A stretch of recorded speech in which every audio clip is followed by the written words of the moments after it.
നമസ്കാരം. എല്ലാവർക്കും ടൂസ് അക്കാഡമിയുടെ പുതിയൊരു വീഡിയോയിലേക്ക് സ്വാഗതം. നമ്മളിന്ന് സെറ്റ് മലയാളവുമായി ബന്ധപ്പെട്ട് കുറച്ച് ക്വസ്റ്റ്യൻസ് ഡിസ്കസ് ചെയ്യാനാണ് വന്നിട്ടുള്ളത്. അപ്പോൾ നമ്മുടെ എക്സാം ഇങ്ങെത്താറായി. എല്ലാവരും നന്നായിട്ട് തന്നെ പഠിക്കുന്നു എന്ന് വിചാരിക്കുന്നു. ഈ സമയം നിങ്ങൾ നല്ല രീതിയിൽ യൂട്ടിലൈസ് ചെയ്താൽ ക്വാളിഫൈ ചെയ്യാൻ പറ്റുന്ന ഒരു എക്സാമാണ് സെറ്റ് എന്ന് പറയുന്നത്.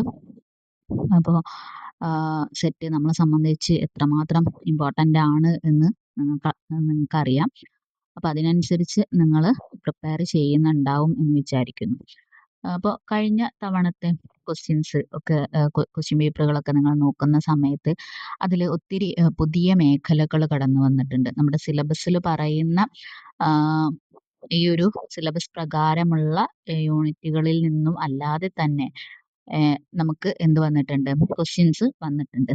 അപ്പം അത്തരം ക്വസ്റ്റ്യൻസുകൾ അല്ലെങ്കിൽ ഏരിയകൾ നിങ്ങൾക്ക് അറിയണമെങ്കിൽ നിങ്ങൾ എന്ത് ചെയ്യണം, ഇതുവരെ വന്നിട്ടുള്ള പ്രീവിയസ് ക്വസ്റ്റ്യൻ പേപ്പറുകൾ നല്ല രീതിയിൽ തന്നെ വർക്കൗട്ട് ചെയ്യണം.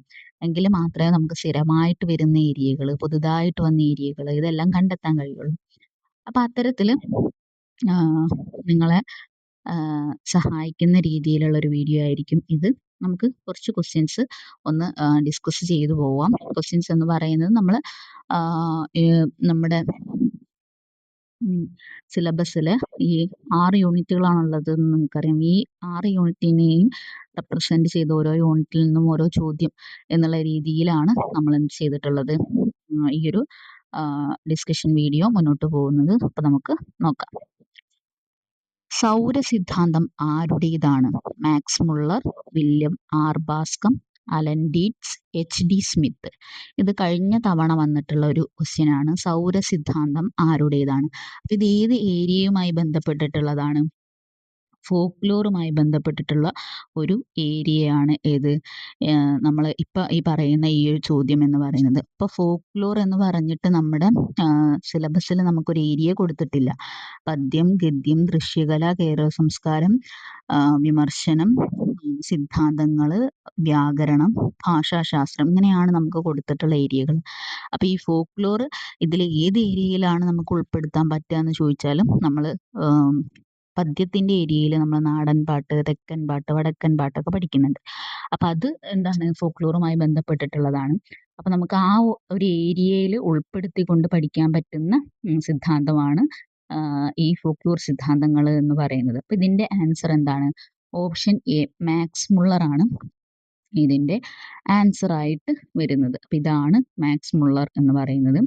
സൗരസിദ്ധാന്തം എന്നാണ് നമുക്ക് ചോദിച്ചിട്ടുള്ളത്. സൗരസിദ്ധാന്തം അല്ലെങ്കിൽ സൗരപുരാവൃത്ത സിദ്ധാന്തം എന്ന പേരിലാണ് ഇത് അറിയപ്പെടുന്നത്. സൗരപുരാവൃത്ത സിദ്ധാന്തം. നമുക്കറിയാം ഇദ്ദേഹം ജർമ്മൻകാരനാണ്. മാക്സ് മുള്ളർ എന്ന് പറയുന്നത് ജർമ്മൻകാരനാണ്. അപ്പോൾ അദ്ദേഹം എന്താണ് സൗരപുരാവൃത്ത സിദ്ധാന്തം എന്നതുകൊണ്ട് ഉദ്ദേശിക്കുന്നത്? ഇന്ത്യൻ ജർമ്മൻ പുരാവൃത്തങ്ങളുടെ ആദ്യ രൂപങ്ങൾ കണ്ടെത്തുന്ന സിദ്ധാന്തമാണ് സൗരപുരാവൃത്ത സിദ്ധാന്തം. അപ്പം ഇന്ത്യയിലെയും ജർമ്മനിലെയും പുരാവൃത്തങ്ങളുടെ ആദ്യ രൂപങ്ങൾ കണ്ടെത്തുന്ന സിദ്ധാന്തത്തെയാണ് അദ്ദേഹം എന്ത് വിളിക്കുന്നത്? സൗരപുരാവൃത്ത സിദ്ധാന്തം എന്ന് വിളിക്കുന്നത്.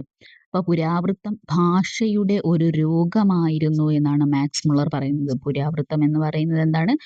ഭാഷയുടെ ഒരു രോഗമായിരുന്നു എന്നാര് പറയുന്നു? മാക്സ് മുള്ളർ പറയുന്നുണ്ട്. അതോടൊപ്പം തന്നെ മിത്തുകളെ കുറിച്ചും ഇദ്ദേഹം വിശദീകരിക്കുന്നുണ്ട്. മിത്ത് എന്ന് പറഞ്ഞാൽ അറിയാലോ, നമ്മൾ കെട്ടുകഥകൾ ഇപ്പോൾ നമ്മൾ നടന്നിട്ടുണ്ടോ എന്നറിയില്ല, നമുക്ക് കൃത്യമായിട്ട് തെളിവുകളൊന്നുമില്ല. പക്ഷെ നമ്മളിങ്ങനെ കേട്ടുകേൾവിയിലൂടെ കാലങ്ങളായിട്ട് തുടർന്നു പോകുന്ന ചില കഥകളുണ്ട്. ഇപ്പം കള്ളിയങ്കാട്ട് നീലിയുടെ കഥ, അതുപോലെ പരശുരാമൻ മഴുവെറിഞ്ഞാണ് കേരളം ഉണ്ടായത് എന്നുള്ള കഥ. ഇതൊക്കെ യഥാർത്ഥത്തിൽ സംഭവിച്ചതാണോ എന്നതിന് നമുക്ക് തെളിവുകളൊന്നുമില്ല. അപ്പം അത്തരത്തിലുള്ളതിനെയാണ് മിത്തുകൾ എന്ന് പറയുന്നത്. അപ്പം മിത്ത് എന്ന് പറഞ്ഞാൽ എന്താണ് എന്നുള്ളതിനെ കുറിച്ച് ഇദ്ദേഹം വിശദീകരണം കൊടുക്കുന്നുണ്ട്. ഓക്കെ, ഇതാണ് ഈ ഒരു ചോദ്യവുമായി ബന്ധപ്പെട്ട് നമുക്ക് പറയാനുള്ളത്. അതോടൊപ്പം തന്നെ നമുക്ക് ഈ ഫോക്ലോർ സിദ്ധാന്തത്തിൽ ഉൾപ്പെടുന്ന മറ്റു സിദ്ധാന്തങ്ങളുണ്ട്. ആ സിദ്ധാന്തങ്ങളുടെ പേരുകൾ കൂടി ഒന്ന് പറഞ്ഞു പോകാം. ദേശാന്തര ഗമന സിദ്ധാന്തം. ദേശാന്തര ഗമന സിദ്ധാന്തം ദേശാന്തര ഗമന സിദ്ധാന്തം. തിയോഡർ ബെൻഫെ ആണ് അതിന്റെ ആള്. തിയോഡർ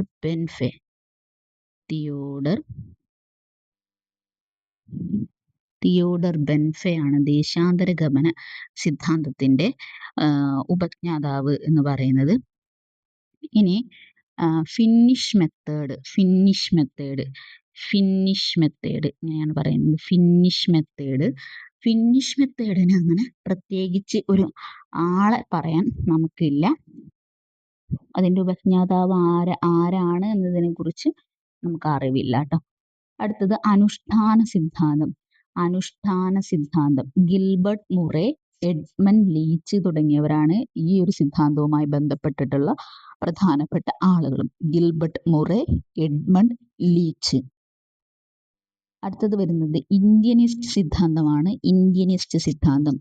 അതും തിയോഡർ ബെൻഫെ ആണ് അതിന്റെ ഉപജ്ഞാതാവ് എന്ന് പറയുന്നത്. അപ്പൊ രണ്ട് സിദ്ധാന്തങ്ങൾ കൊണ്ടുവന്നിട്ടുള്ളത് ആരാണ്? തിയോഡർ ബെൻഫെ ആണ്. ഏതൊക്കെയാണ്? നമ്മൾ നേരത്തെ പറഞ്ഞ ദേശാന്തര ഗമന സിദ്ധാന്തം, അതുപോലെ തന്നെ ഇന്ത്യനിസ്റ്റ് സിദ്ധാന്തം.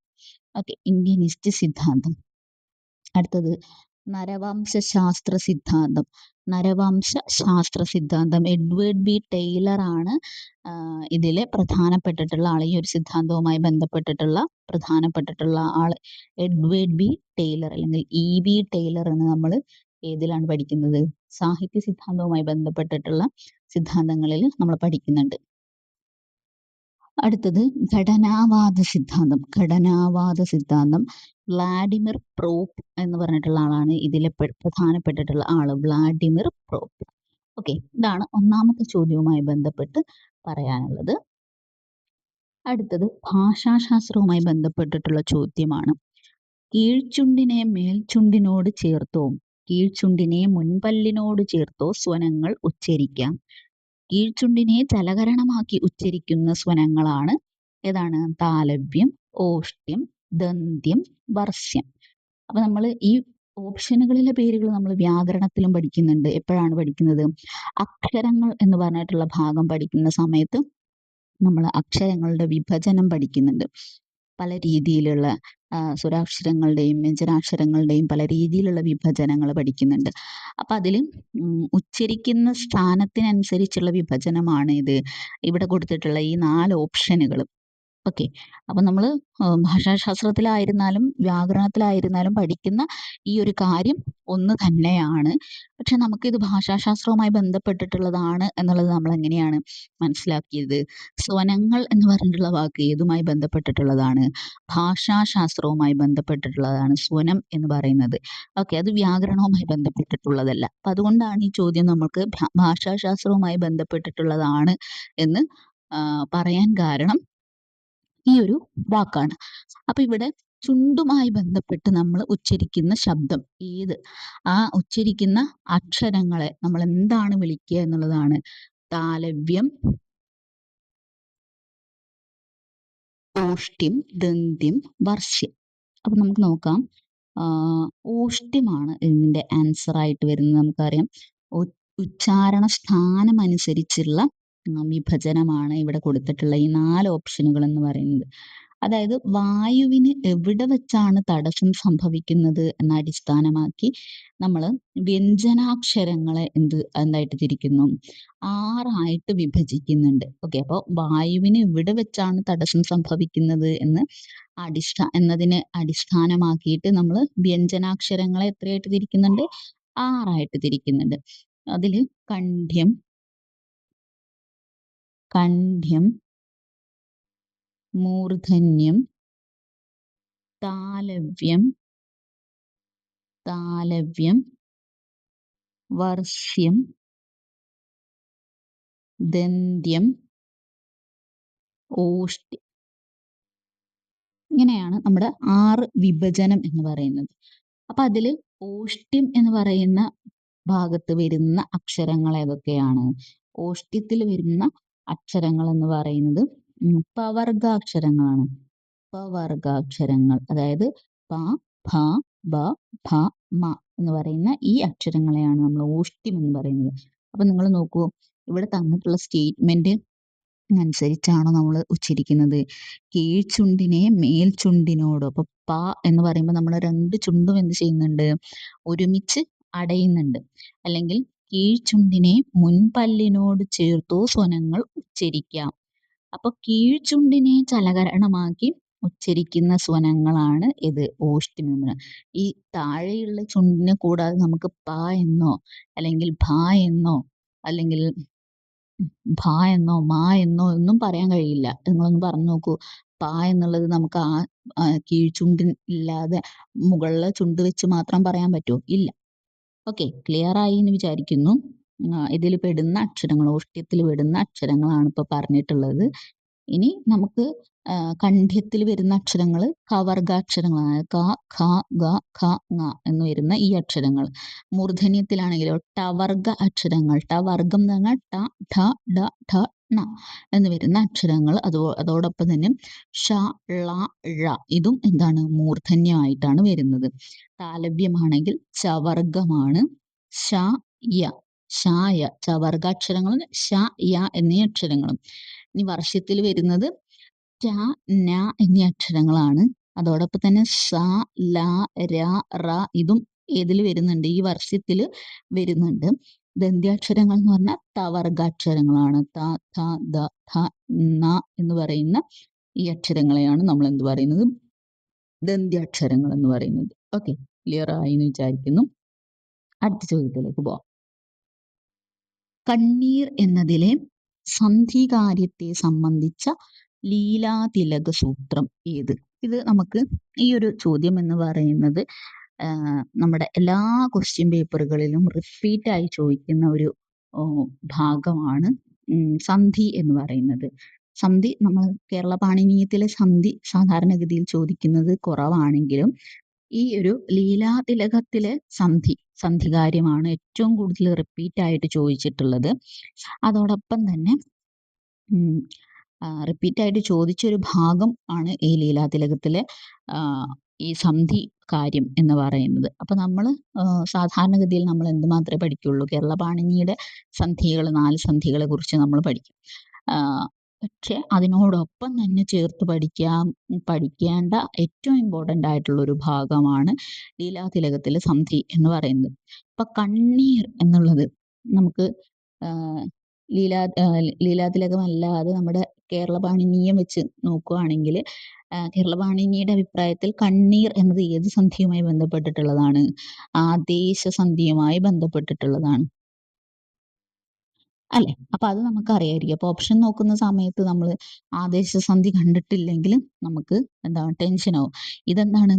ഇത് ലീലാതിലകത്തിലെ സന്ധിയുമായി ബന്ധപ്പെട്ടിട്ടുള്ള ചോദ്യമാണ് ഇവിടെ കൊടുത്തിട്ടുള്ളത്. ലോനെ, കൊച്ചില്ലോപ, നോണ, റിട്ടൂർദിത്വം ച ഇങ്ങനെ 4 ഓപ്ഷനിൽ കൊടുത്തിട്ടുണ്ട്. അപ്പൊ ഇതിൽ ഏതാണ് കണ്ണീർ എന്ന സന്ധികാര്യവുമായി ബന്ധപ്പെട്ട സൂത്രം എന്ന് പറയുന്നത് ഏതാണ്? ഓപ്ഷൻ സി ആണ്, നോ ണ എന്ന് പറയുന്നത്. നിങ്ങൾക്ക് വിശദീകരിച്ചു തരാം. കണ്ണീർ നമ്മൾ പിരിച്ചെഴുതുമ്പോൾ നമ്മൾ എങ്ങനെയാണ് എഴുതുക? കൺ അധികം നീർ എന്നുള്ളതാണ് പിരിച്ചെഴുതുക. അങ്ങനെയാണ് നമുക്ക് ചേരുമ്പം എന്ത് കിട്ടുന്നത്? കണ്ണീർ എന്ന് കിട്ടുന്നത്. നമുക്ക് ഇതിനെ വിശദീകരിക്കാം. നമുക്ക് തന്നിട്ടുള്ള ആൻസർ എന്താണ്? നോണ എന്നുള്ളതാണ് അല്ലെ. അതായത് നഗാരത്തിനു പരമായിട്ട് നഗാരം വന്നു കഴിഞ്ഞാൽ നഗാരം എന്തായി മാറും? നഗാരം എന്തായി മാറും? നഗാരമായി മാറും. ക്ലിയർ? ഒന്നുകൂടി പറയാം.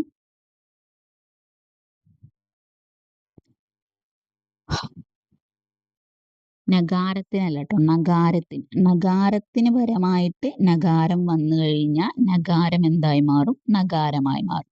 അങ്ങനെയാണ് വരുന്നത്. അപ്പൊ ണാക്ക് പരമായിട്ട് ഇത് ഈ പൂർവം, ഇത് പരം, അങ്ങനെയാണ് പറയാം. പൂർവം എന്ന് പറഞ്ഞാൽ മുന്നേ ഉള്ളത്, പരം എന്ന് പറഞ്ഞാൽ അതിന് ശേഷമുള്ളത്. അപ്പം നഗാരത്തിന് പരമായിട്ട് നഗാരം വന്നു കഴിഞ്ഞാൽ നഗാരം എന്തായി മാറും? നഗാരമായി മാറും. നോക്കൂ, ഈ വാക്കിൽ നിന്ന് തന്നെ നമുക്കത് കിട്ടില്ലേ? നോ ണ, അതായത് നഗാരത്തിന് പകരമായി നഗാരം വന്നു കഴിഞ്ഞാൽ നഗാരം എന്തായി മാറും? നഗാരമായിട്ട് മാറും എന്നുള്ളതാണ് ഇവിടെ കൊടുത്തിട്ടുള്ളത്. ക്ലിയർ ആയി എന്ന് വിചാരിക്കുന്നു. ഇതാണ് ഏത് നമ്മുടെ ലീലാതിലക സൂത്രം എന്ന് പറയുന്നത്. ക്ലിയർ ക്ലിയർ ആയി എന്ന് വിചാരിക്കുന്നു.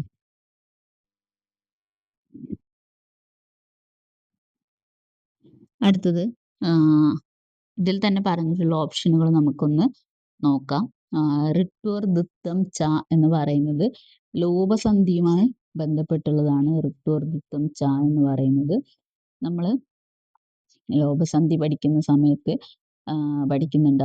6 അധികം അകം ആറ്റകം, അതായത് ഉകാരത്തിന്റെ ലോപത്തിലാണ് നമ്മൾ പഠിക്കുന്നത്. ഉകാരം ലോപിക്കുന്ന സമയത്ത് 6 അധികം അകം എന്തായി മാറുന്നു? ആറ്റകം എന്നാണ് മാറുന്നത്. അതായത് ഈ ചന്ദ്രക്കല അല്ലെങ്കിൽ സമൃദ്ധോകാരം ലോപിച്ചിട്ട് റാക്ക് എന്ത് സംഭവിക്കുന്നു? ഇരട്ടിപ്പ് സംഭവിക്കുന്നു എന്നാണ് അവിടെ പറയുന്നത്. അതേപോലെ തന്നെ നാട് അധികം അകം നാട്ടകം എന്ന് പറയുന്നു. ഇവിടെയും സമൃദ്ധോകാരം ലോപിച്ചിട്ട് ഡാക്ക് എന്ത് സംഭവിക്കുന്നു? ഇരട്ടിപ്പ് സംഭവിക്കുക. ഇരട്ടിപ്പ് സംഭവിക്കുക എന്ന് പറഞ്ഞു കഴിഞ്ഞാൽ അവിടെ ദ്വിത്വസന്ധിയാണ് എന്ന് ഓർക്കരുത്. നമ്മൾ ഓൾറെഡി ഫസ്റ്റ് പറയുന്നുണ്ട് എന്താണ്?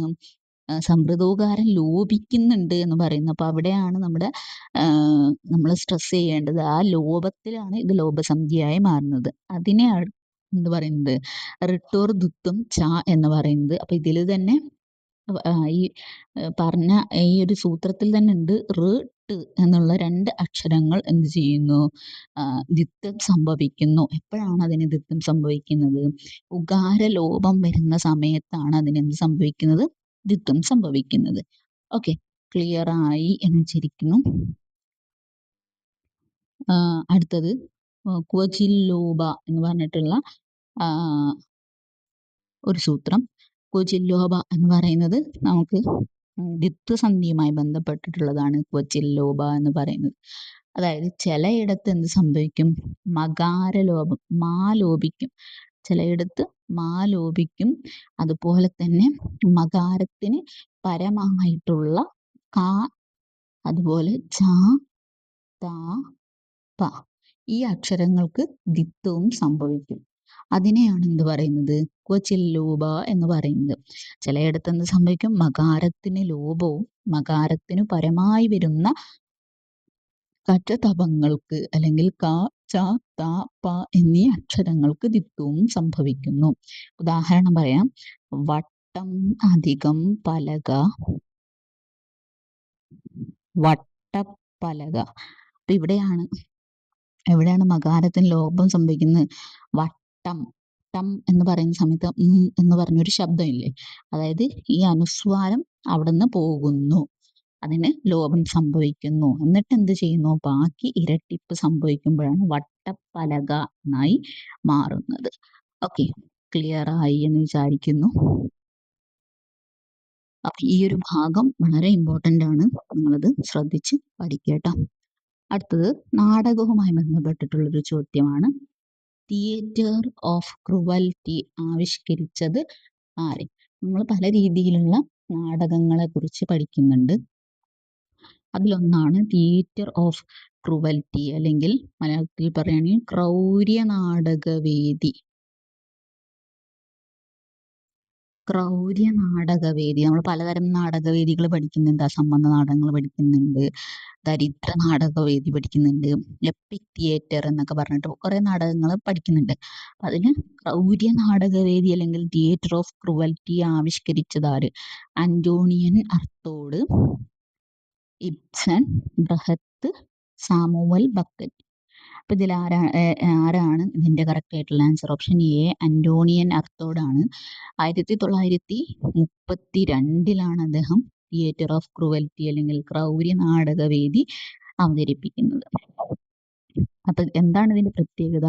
മൃഗീയ വാസനകൾ പോലെ ഏറ്റവും ക്രൂരമായിട്ടുള്ള കാര്യങ്ങൾ പോലും എന്തിൽ അവതരിപ്പിക്കുന്നു? വേദിയിൽ അവതരിപ്പിക്കുന്നത് ആ നാടകമാണ് ക്രൗര്യ നാടകവേദി എന്ന് പറയുന്നത്. ക്ലിയർ. ഇനി ഇബ്സൺ ഏതുമായി ബന്ധപ്പെട്ടിട്ടുള്ളതാണ്? നമ്മൾ പഠിക്കുന്നുണ്ട്. മലയാളത്തിലെ ഇബ്സൺ എന്നറിയപ്പെടുന്നത് എൻ കൃഷ്ണപിള്ളയാണ്, അല്ലെ? ഇനി സാമുവൽ ബക്കറ്റ് നമുക്കറിയാം അസംബന്ധ നാടകവേദിയുമായി ബന്ധപ്പെട്ടിട്ടുള്ളതാണ്. അസംബന്ധം അല്ലെങ്കിൽ അബ്സേർഡ് നാടകം അല്ലെങ്കിൽ അസംഗത നാടകം എന്നൊക്കെ പറയുന്നതുമായി ബന്ധപ്പെട്ടിട്ടുള്ള ആളാണ് സാമുവൽ ബക്കറ്റ് എന്ന് പറയുന്നത്. ഇനി ബൃഹത്ത് എപ്പിക് തിയേറ്ററുമായി ബന്ധപ്പെട്ടിട്ടുള്ള ആളാണ് ബൃഹത്ത് എന്ന് പറയുന്നത്. ബൃഹത്ത് അല്ലെങ്കിൽ ബർത്തോൾഡ് ബർത്ത് എന്നും പറയുന്നുണ്ട്. നമ്മൾ പ്രൊനൗൺസ് ചെയ്യുന്നതിനനുസരിച്ച് വ്യത്യാസം ഉണ്ടായിരിക്കും പേരുകൾക്ക്. അപ്പം നിങ്ങൾ അത് നോക്കിയിട്ട് ഓപ്ഷൻ കറക്റ്റ് ചെയ്യുക കേട്ടോ. ഓക്കെ, ഇതാണ് ക്രൗര്യ നാടകവേദി എന്ന് പറയുന്നത്. ക്ലിയർ ആയെന്ന് വിചാരിക്കും. അടുത്തത് കവിതയുമായി ബന്ധപ്പെട്ടിട്ടുള്ള ഒരു ചോദ്യമാണ്. നമുക്ക് എപ്പോഴും ചോദിക്കുന്ന, സ്ഥിരമായിട്ട് നെറ്റിലും സെറ്റിലും സ്ഥിരമായിട്ട് ചോദിക്കുന്ന ചോദ്യമാണ് ഇത്. വെൺമണി പ്രസ്ഥാനവുമായി ബന്ധപ്പെട്ടിട്ടുള്ള ചോദ്യമാണിത്. വെൺമണി പ്രസ്ഥാനം ഇപ്പോൾ ചേരുംപടി ചേർക്കലാണ്. കവി മൃഗാവലി, കവി പുഷ്പമാല, കവിതാഭരണം, കവി വക്വാവലി. വെൺമണി മഹൻ, വെൺമണി അച്ഛൻ നമ്പൂതിരിപ്പാട്, കടത്തനാട്ട് ഉദയവർമ്മ തമ്പുരാൻ, ഒടുവിൽ കുഞ്ഞികൃഷ്ണമേനോൻ ഇങ്ങനെ തന്നിട്ടുണ്ട്. അപ്പൊ നമുക്ക് ഇതൊന്ന് കറക്റ്റ് ചെയ്ത് നോക്കാം. കവി മൃഗാവലി ആരെഴുതിയതാണ്? കവി മൃഗാവലി A4 ഒടുവിൽ കുഞ്ഞികൃഷ്ണമേനോനാണ് എന്തെഴുതിയിട്ടുള്ളത്? കവി മൃഗാവലി എഴുതിയിട്ടുള്ളത്. അപ്പൊ A4 എന്ന് വരുന്ന ഓപ്ഷനുകൾ ഏതൊക്കെയാണ് നമുക്ക് ആദ്യം ചെക്ക് ചെയ്യാം. അപ്പോൾ ഓപ്ഷൻ എയും ഓപ്ഷൻ സിയും A4 എന്ന് വരുന്ന ഇതിലാണ് സ്റ്റാർട്ട് ചെയ്യുന്നത്. അപ്പൊ നമുക്ക് ബാക്കി 2 ഓപ്ഷനുകൾ നമുക്ക് എന്ത് ചെയ്യാം? കട്ട് ചെയ്യാം. ഇനി ഈ 2 ഓപ്ഷനുകൾ വെച്ചിട്ട് മാത്രം നമുക്ക് എന്ത് ചെയ്താൽ മതി? ആൻസർ കണ്ടെത്തിയാൽ മതി. അടുത്തത് കവി പുഷ്പമാല. കവി പുഷ്പമാല ആരെഴുതിയതാണ്? ഓപ്ഷൻ ബി വരുന്നത് വെൺമണി മഹനാണ്. 1 എന്ന് വരുന്നത് ഏത്? ഈ 2 ഓപ്ഷനിൽ ഏതിലാണ്? ഓപ്ഷൻ എയിലാണ്. അപ്പൊ നമുക്ക് മനസ്സിലായി ഓപ്ഷൻ എ ആണ് കറക്റ്റ് ആയിട്ടുള്ള ആൻസർ. അപ്പൊ നമുക്ക് 2 3 അറിഞ്ഞു കഴിഞ്ഞാൽ എളുപ്പത്തിൽ ആൻസർ ചെയ്യാൻ പറ്റുന്ന ചോദ്യ വിഭാഗമാണ് ഇത്, ചേരുംപടി ചേർക്കുക എന്ന് പറഞ്ഞിട്ടുള്ള ഈ ഒരു ചോദ്യ വിഭാഗം. ഓക്കെ, അപ്പോൾ ബാക്കി നമുക്ക് ഇതിൽ നോക്കാം. കവിതാഭരണം എന്ന കൃതി എഴുതിയിട്ടുള്ളത് കടത്തനാട്ട് ഉദയവർമ്മ തമ്പുരാനാണ്. ഇനി ഡി കവി വക്വാവലി. കവി വക്വാവലി എഴുതിയിട്ടുള്ളത് വെൺമണി അച്ഛൻ നമ്പൂതിരിപ്പാടാണ്. ഓക്കെ, ക്ലിയർ ആയി എന്ന് വിചാരിക്കുന്നു.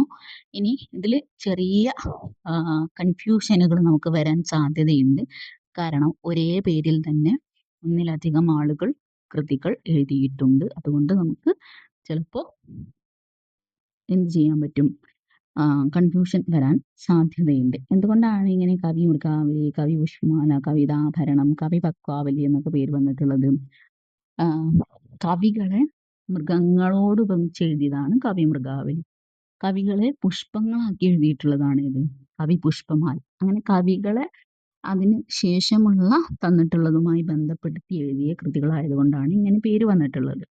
ഓക്കെ, ഇനി നോക്കാം. കവി പുഷ്പമാല വെൺമണി മഹൻ എന്ന് നമ്മൾ പഠിച്ചു. വെൺമണി മഹൻ അധികം അങ്ങനെ ചോദിച്ചു കണ്ടിട്ടില്ല കവി പുഷ്പമാല. കവി പുഷ്പമാലയിൽ നമുക്ക് എപ്പോഴും ചോദിക്കുന്ന ആള് ആരാണ്? കാത്തുള്ളിൽ അച്യുതമേനോനാണ്. കാത്തുള്ളിൽ അച്യുതമേനോനാണ് കവി മൃഗാവലി എന്ന് പറഞ്ഞിട്ടുള്ള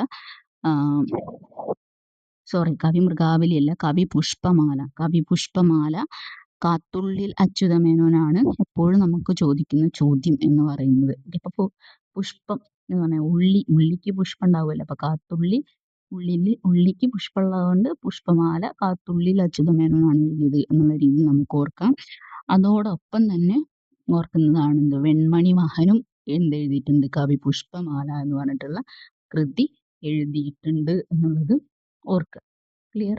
ഇനി കവി വക്വാവലി ഓപ്ഷൻ ഡി നമുക്ക് തന്നിട്ടുള്ള ഡി എഴുതിയിട്ടുള്ളത് ആരാണ്? വെൺമണി അച്ഛൻ നമ്പൂതിരിപ്പാടാണ് എന്ന് നമ്മൾ പറയുന്നുണ്ട്. വെൺമണി അച്ഛൻ നമ്പൂതിരിപ്പാടാണ്. അതുപോലെ തന്നെ വെൺമണി അച്ഛൻ നമ്പൂതിരിപ്പാടിനോടൊപ്പം തന്നെ മറ്റൊരാൾ കൂടി എന്തെഴുതിയിട്ടുണ്ട്? ഈ ഒരു കൃതി കവി വക്വാവലി എന്ന് പറഞ്ഞിട്ടുള്ള ഈ ഒരു കൃതി എഴുതിയിട്ടുണ്ട്. അത് നമുക്ക് ആരാണെന്ന് നോക്കാം. കവി പക്വാവലി എഴുതിയിട്ടുള്ളത് അമ്പാടി കുഞ്ഞികൃഷ്ണപിള്ള.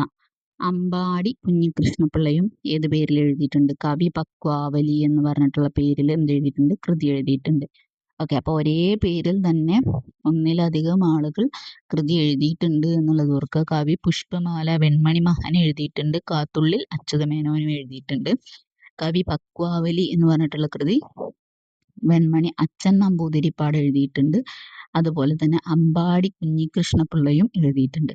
ഇനി ഈ കവി വെച്ച് വരുന്ന കുറച്ച് മറ്റു കൃതികൾ കൂടി ഒന്ന് നോക്കാം. കവി ഭാരതം കുഞ്ഞിക്കുട്ടൻ തമ്പുരാൻ, കവി ഭാരതം കുഞ്ഞിക്കുട്ടൻ തമ്പുരാൻ, കവി രാമായണം മോലൂര്, കവി ശാകുന്തളം പി കൃഷ്ണപിള്ള, കവി നൈഷധം എ കെ പുരുഷോത്തമൻ, കവി മത്സ്യാവലി എസ് കൃഷ്ണപിള്ള.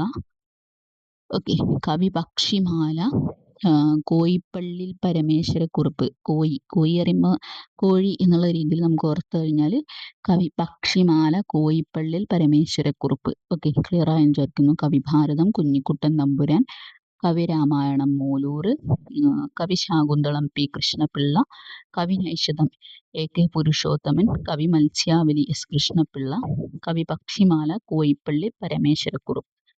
ഓക്കെ, അടുത്ത ചോദ്യത്തിലേക്ക് പോകാം. വൈത്തിപ്പട്ടർ ഏത് നോവലിലെ കഥാപാത്രമാണ്? ഇന്ദുലേഖ, ശാരദ, മാർത്താണ്ഡവർമ്മ, ധർമ്മരാജ. സിമ്പിൾ ആയിട്ടുള്ള നോവലുമായി ബന്ധപ്പെട്ടുള്ള ഒരു ചോദ്യമാണ്. ഓപ്ഷൻ ബി ആണ് കറക്റ്റ് ആയിട്ടുള്ള ആൻസർ. അപ്പൊ ശാരദ എഴുതിയിട്ടുള്ളത് ആരാണ്? ചന്തുമേനോനാണ് എന്ന് നമുക്കറിയാം.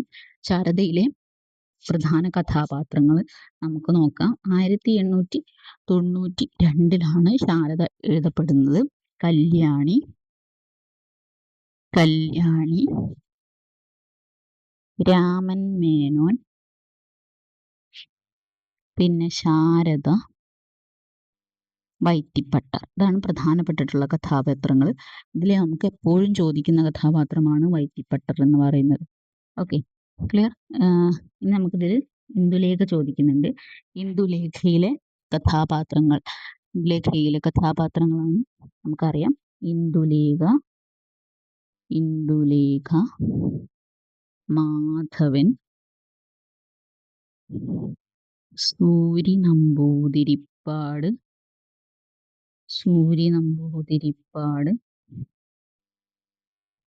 ചിന്നൻ, ചെറുശ്ശേരി,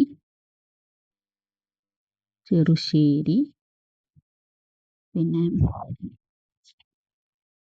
പഞ്ചുമേനോൻ,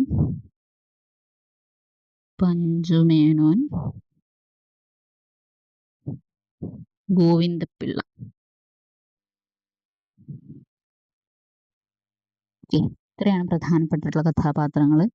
ഇതിൽ നിങ്ങൾ ഓർത്ത് വെക്കുക: സൂരി നമ്പൂതിരിപ്പാട്, ചിന്നൻ, ചെറുശ്ശേരി, പഞ്ചുമേനോൻ. ഇതാണ് സ്ഥിരമായിട്ട് നമുക്ക് ചോദിക്കുന്ന കഥാപാത്രങ്ങൾ എന്ന് പറയുന്നത്. ഓക്കെ, അടുത്തത് മാർത്താണ്ഡവർമ്മ. ഇന്ദുലേഖ നമുക്കറിയാം ചന്തുമേനോന്റെ കൃതി തന്നെയാണെന്ന്. മാർത്താണ്ഡവർമ്മയും ധർമ്മരാജയും ആരുടെ കൃതികളാണ്? CV രാമൻ പിള്ളയുടെ ചരിത്രാഖ്യായികളാണ്. അതിൽ മാർത്താണ്ഡവർമ്മയിൽ ഒത്തിരി കഥാപാത്രങ്ങളുണ്ട്. നമുക്ക് പ്രധാനമായിട്ടും ചോദിക്കുന്നത് അനന്തപത്മനാഭൻ, സുഭദ്ര, അതുപോലെ തന്നെ സുന്ദരയ്യൻ, തിരുമുഖത്തു പിള്ള, കോടങ്കി.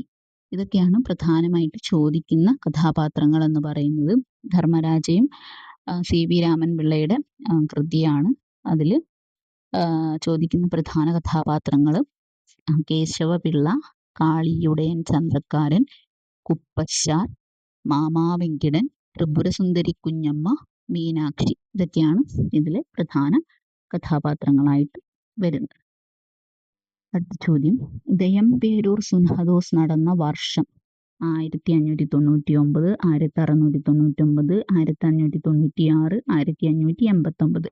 ഇതുമായി ബന്ധപ്പെട്ടിട്ടുള്ള ചോദ്യമാണ്. കേരള സംസ്കാരവുമായി ബന്ധപ്പെട്ടിട്ടുള്ള ചോദ്യമാണ്. കേരള സംസ്കാരത്തിൽ നമുക്ക് എപ്പോഴും ചോദിക്കുന്ന ചോദ്യങ്ങളാണ്. പ്രധാനപ്പെട്ട സംഭവങ്ങൾ, അതിൻ്റെ വർഷം, അത് നമുക്ക് സ്ഥിരമായിട്ട് ചോദിക്കുന്നതാണ്. ഇപ്പോൾ വൈക്കം സത്യാഗ്രഹം, പുന്നപ്ര വയലാറ്, അതുപോലെ അഞ്ചുതെങ്ങ് കലാപം, ആറ്റിങ്ങൽ കലാപം, ഇങ്ങനെയുള്ള പ്രധാനപ്പെട്ടിട്ടുള്ള സംഭവങ്ങളുടെ വർഷങ്ങൾ ചോദിക്കാറുണ്ട്, ചേരുംപടി ചേർക്കാൻ എന്നുള്ള രീതിയിലേക്ക് ചോദിക്കാറുണ്ട്. അപ്പോൾ ഏതാണ് ഇതിന്റെ ആൻസർ?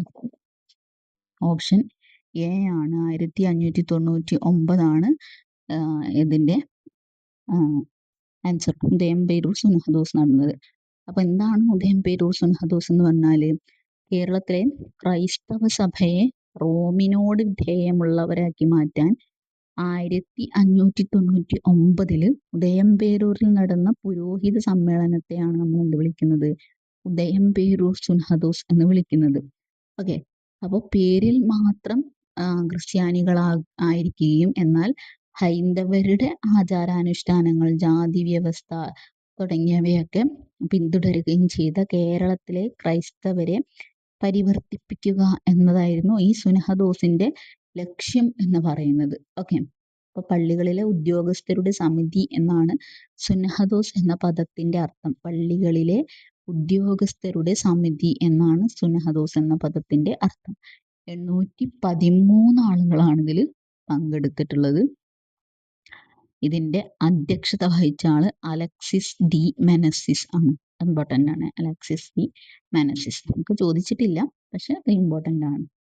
ഇനി മറ്റൊന്ന്, ഇതിൽ പ്രധാനപ്പെട്ട കുറച്ച് സംഭവങ്ങൾ, അതിന്റെ വർഷവും പറഞ്ഞു പോവാം. കൂനൻകുരിശ് 1653, ചാന്നാർലഹള 1859, മലയാളി മെമ്മോറിയൽ 1891, ഈഴവ മെമ്മോറിയൽ 1896,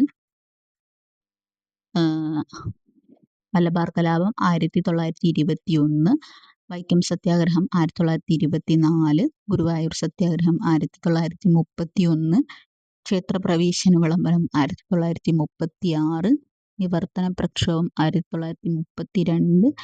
ഇങ്ങനെ പ്രധാനപ്പെട്ടിട്ടുള്ള കേരളത്തിൽ നടന്നിട്ടുള്ള സംഭവങ്ങളുടെ വർഷങ്ങൾ നിങ്ങളൊന്ന് ഓർഡറിൽ പഠിച്ചു വെച്ചാൽ നന്നായി. ഓക്കെ, അടുത്തത് സിദ്ധാന്തവുമായി ബന്ധപ്പെട്ടിട്ടുള്ള ചോദ്യമാണ്.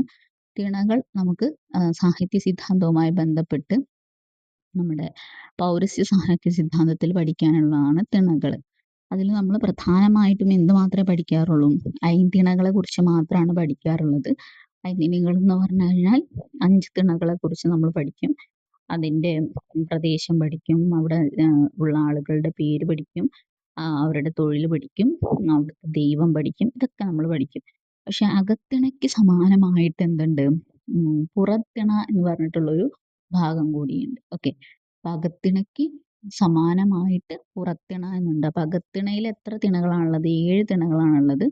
സാധാരണ 7 തിണകൾ നമ്മൾ പഠിക്കാറില്ല, 5 തിണകൾ മാത്രമേ നമ്മൾ പ്രധാനമായിട്ടും പഠിക്കാറുള്ളൂ. അതേപോലെ പുറത്തിണയിലും എന്തുണ്ട്? 7 തിണകളുണ്ട്. പുറത്തിണയിലും 7 തിണകളുണ്ട്.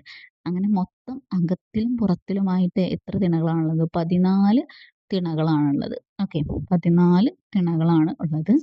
പക്ഷെ നമ്മൾ പഠിക്കുന്ന 5 തിണകളാണ്. ഏതൊക്കെ 5 തിണകള്? കുറിഞ്ചി, മുല്ലൈ, പാലൈ, മരുതം, നെയ്തൽ എന്നിങ്ങനെ 5 തിണകളെ കുറിച്ചാണ് നമ്മൾ പഠിക്കുന്നത്. ഇത് അകത്തിണകളാണ്. ഈ നമ്മൾ ഇപ്പോൾ പഠിക്കുന്ന ഈ തിണകൾ 5 തിണകളാണ്. അതിന്റെ കൂടെ തന്നെ അകത്തിണയിൽ പഠിക്കാനുള്ള 2 തിണകളാണ് കൈക്കിളൈ എന്ന് പറഞ്ഞിട്ടുള്ളതും പെരുന്തിണൈ എന്ന് പറഞ്ഞിട്ടുള്ള തിണയും. കൈക്കിളയും പെരുന്തിണയും ഏതിൽ ഉൾപ്പെട്ട തിണയാണ്? അകത്തിണയിൽ ഉൾപ്പെട്ട തിണയാണ്. അപ്പൊ ഈ അകത്തിണയ്ക്ക് സമാനമായിട്ട് എന്തുണ്ട്? പുറത്തിണയും ഉണ്ട്. അതായത് അകത്തിണ മുല്ലയ്ക്ക് സമാനമായി പുറത്തിണയിലും ഒരു പ്രദേശമുണ്ട്. അല്ലെങ്കിൽ കുറിഞ്ചിക്ക് സമാനമായി അകത്തിണയിലെ കുറിഞ്ചിക്ക് സമാനമായി പുറത്തിണയിൽ ഒരു പ്രദേശമുണ്ട്. ഓക്കെ, അതാണ് നമുക്ക് ഇവിടെ തന്നിട്ടുള്ള ചോദ്യം എന്ന് പറയുന്നത്. അകത്തിണയ്ക്ക് സമാന്തരമായ പുറത്തിണയുടെ അടിസ്ഥാനത്തിൽ ചേരുംപടി ചേർക്കുക. അപ്പൊ കുറിഞ്ചി, മുല്ലൈ, മരുതം, പാലൈ എന്നിവ അകത്തിണയാണ്. അപ്പുറത്ത് തന്നിട്ടുള്ള ഭാഗം പുറത്തിണയാണ്. അപ്പൊ ഇതിന് സമാനമായ കുറിഞ്ചിക്ക് സമാനമായിട്ടുള്ള പുറത്തിണ ഏതാണ്? വെടിച്ചിയാണ്. വെടിച്ചി. അപ്പൊ കുറിഞ്ചി, വെടിച്ചി. അപ്പൊ എ എന്ന് പറയുന്നത് 4 എ 4 വരുന്ന ഓപ്ഷൻ ഏതൊക്കെയാണ്? സിയും ഉണ്ട്, ഡിയും ഉണ്ട്. അപ്പൊ നമുക്ക് ഓപ്ഷൻ എയും ഓപ്ഷൻ ബിയും കട്ട് ചെയ്യും. ഇനി മുല്ലൈ, മുല്ലയ്ക്ക് സമാനമായിട്ടുള്ള പുറത്തിണ ഏതാണ്? വഞ്ചിയാണ്. അപ്പോൾ B3 എന്ന് വരുന്നത് ഓപ്ഷൻ നോക്കാം. രണ്ടിലും B3 വരുന്നുണ്ട്. ഇനി മരുതത്തിന് സമാനമായിട്ടത് ഉഴിഞ്ഞൈ ആണ്. ഉഴിഞ്ഞൈ. അപ്പം മരുതം C1 എന്ന് വരുന്നത് ഏതാണെന്ന് നോക്കാം. ഓപ്ഷൻ ഡി ആണ് കറക്റ്റ് ആയിട്ടുള്ള ആൻസർ വരുന്നത്. ക്ലിയർ ആയെന്ന് വിചാരിക്കുന്നു. ഇനി ഓരോന്നും പറയാം. മരുതം പറഞ്ഞു. പാലയ്ക്ക് സമാനമായത് വാഗൈ. പാലൈ വാഗൈ ഒരേപോലെയല്ലേ നമ്മൾ അത് ഉച്ചരിക്കുന്നത്. അപ്പം ആ രീതിയിൽ ഓർത്ത് വയ്ക്കാം. കുറിഞ്ചി വെടിച്ചി, മുല്ലൈ വഞ്ചി, പാലൈ വാഗൈ, മരുതം ഉഴിഞ്ഞൈ, നെയ്തൽ തുമ്പൈ. ഇനി നമ്മൾ പഠിക്കാത്ത രണ്ട് അകത്തിണയാണ് കൈക്കിളയും പെരുന്തിണയും. കൈക്കിളയ്ക്ക് സമാനമായിട്ടുള്ള പുറത്തിണയാണ് പാടാൺ എന്ന് പറയുന്നത്. പാടാൺ. കൈക്കിളൈ പാടാൺ, പെരുന്തിണൈ കാഞ്ചി. ഇത് നിങ്ങൾ എഴുതി വെച്ച് പഠിക്കുക. അത് 2-3 തവണ ചോദിച്ചിട്ടുള്ള ഭാഗമാണ് കേട്ടോ. ഓക്കെ, ഇതാണ് ഇമ്പോർട്ടൻ്റ് ആയിട്ടുള്ളത്. നമുക്ക് 5 തിണകൾ നമ്മൾ പഠിക്കുന്നു. ആ 5 തിണകളുടെയും പുറത്തിണ കൂടി അകത്തിണകളുടെ 5 അകത്തിണകളുടെ പുറത്തിണകൾ കൂടി നിങ്ങൾ എന്ത് ചെയ്യണം? പഠിച്ചിരിക്കണം. ഓക്കെ, ക്ലിയർ ആയി എന്ന് വിചാരിക്കുന്നു. അപ്പോൾ നമ്മൾ എല്ലാ യൂണിറ്റുകളിലൂടെയും ഒന്ന് ഓടിപ്പോയി. പുതിയ ചോദ്യങ്ങളാണ് എല്ലാം എടുത്തിട്ടുള്ളത്. അപ്പോൾ നിങ്ങൾക്ക് ക്ലാസ് മനസ്സിലായി എന്ന് വിചാരിക്കുന്നു. എല്ലാവരും നല്ല രീതിയിൽ തന്നെ പഠിക്കുക. ഇത്തവണ എല്ലാവർക്കും ക്വാളിഫൈ ചെയ്യാൻ പറ്റട്ടെ. വീണ്ടും മറ്റൊരു ക്ലാസ്സുമായിട്ട് കാണാം. Thank you.